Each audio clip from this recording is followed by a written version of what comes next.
Monday night dinner என்ன சமைக்கலான்னு யோசிச்சுட்டு இருந்தேன். ஃப்ரிட்ஜில் கொஞ்சம் சிக்கன் இருந்தது. சாம்பார் வச்சுட்டு சிக்கனை கொஞ்சம் ட்ரையாக ஃப்ரை பண்ணிடலான்னு சமையல் ஸ்டார்ட் பண்ணியாச்சு.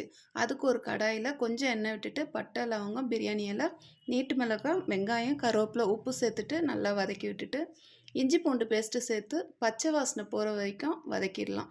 கொஞ்சம் மிளகாய்த்தூள், தனியாத்தூள், மஞ்சள் தூள் சேர்த்துட்டு அதையும் நல்லா வதக்கி விட்டுட்டு சிக்கனை ஆட் பண்ணிவிட்டு அதுக்கு தேவையான உப்பையும் சேர்த்துட்டு ஒரு மூடி போட்டு 10 நிமிஷம் நல்லா வேக விட்டுறலாம்.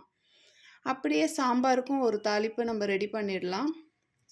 அதுக்கு 1 ஸ்பூன் நெய், 1 ஸ்பூன் எண்ணெய் விட்டுட்டு எண்ணெய் காஞ்சதுக்கப்புறம் கடுகு, சீரகம், 2 நீட்டு மிளகாய், கருவேப்பிலை சேர்த்துட்டு அதில் தாளித்து ஊற்றிடலாம். இப்போ சிக்கனும் நல்லா வெந்துருச்சு. இப்போ கருவேப்பிலை கொஞ்சம் சேர்த்துட்டு ஸ்டவ் ஆஃப் பண்ணிடலாம்.